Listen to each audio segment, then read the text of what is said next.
Maniniwala ba kayo ng masasarap na pagkain ito? Matatagpuan sa mga bato,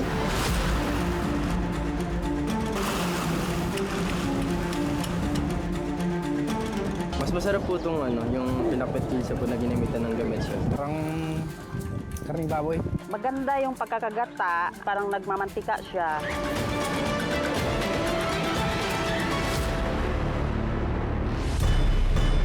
ang kadalasang nakita nakadikit sa batuhan. O di kaya naman sa mga balyena at pawikan.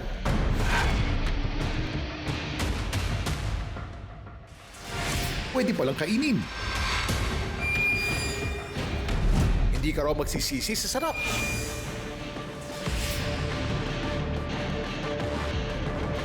Legit, masarap.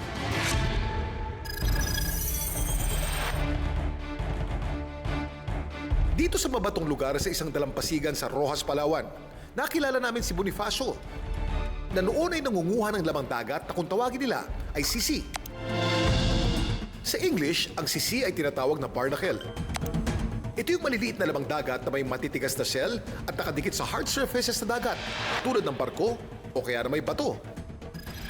Mga idol, manguha tayo ng barnacles o sisi dito sa bato. Sa video na ito ni Bonifacio, ang sisi na nakuha mula sa mga bato, biniyak, kinuha ang laman at saka kinain. Ang lamang dagat naging instant kilawin. Parang naipagko-compare namin na isa siyang parang talaba. Ito yung isa sa mga naging basihan namin na pwede rin siyang kainin. Kasi halos same lang sila ng klase o texture kapag yung kinain. At alam niyo ba na ang barnacle ay isang uri ng crustacean at kamag-anak ng hipon at alimango? Kakaiba nga lang dahil hindi ito gumagalaw o lumalangoy. Sa halip, permanente itong kumakapit sa matitigas na surface. Ginagawang sasakyan ng barnacle ang mga balyena at pawikan para makapaglakbay, makakain at mabuhay sa malawak na karagatan. May tanong ako sa'yo. Kung ang knuckle ay kamao, ano naman ang barnacle? Siko? Narinig mo lang eh. Hula mo lang. Ito yung dumbbell na Ang dumbbell. Barbell yun eh. Hugasan na po natin to yung sisi. Ang sisi kinakain naman daw talaga. To see is to believe daw mga kapuso. Kaya Bonifacio, ipakita mo na sa amin.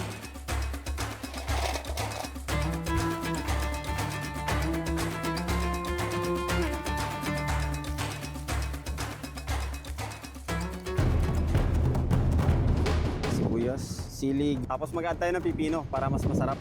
Higaan natin ng kalamansi. Ilang sandali lang, pwede na raw tikman ang kanyang sisig na sisi.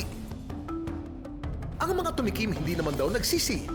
Natural lang rin siya, parang sisig yung lato. Parang karning baboy. Malidamdam. Crunchy. May mahalagang paalala mga eksperto sa pag-harvest at paghahanda nito. To make sure that we cook it very well. In terms po of meat to shell ratio, mas marami po yung itinatapon kaysa ikino-consume. Pwede po siyang i-consider na delicacy po in the locality. Hindi lang hayop ang kumakapit sa mga batuhan sa tabing dagat. Meron ding isang uri ng seaweed na talaga namang nakakatakam.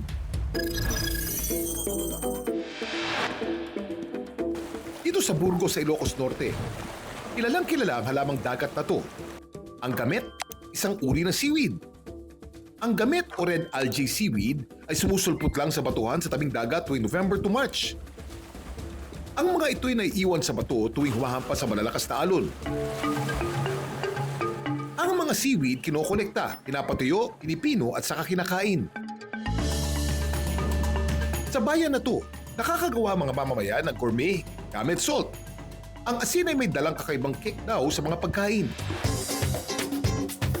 Pinakbet pizza with gamit salt. Anyone? mas masarap po itong yung pinakbet pizza po na ginamitan ng gamit siya. Lasa yung pagiging maalat doon sa ginamitan ng gamit salt. Mula sa mga batuhan at baybayin ng dagat, lumipat naman tayo sa mga bato sa tabing ilog. Dahil dito rin may isang uri ng suso na pinagpipiestahan ng mga taga rito.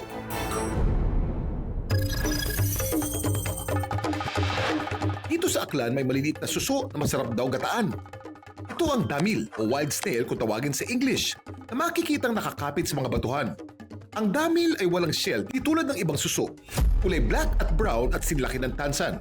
Mabagal man kumilos, maigpit namang nakakapit ang mga damil sa mga bato gamit ang malakas nitong foot o muscular na bahagi ng katawan. Damo-damo ang ara mo, Kuya Kim!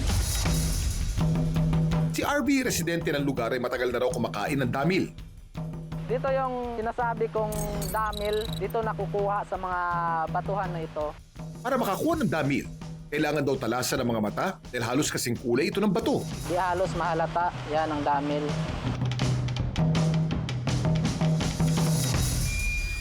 Lilimasin muna natin sa asin.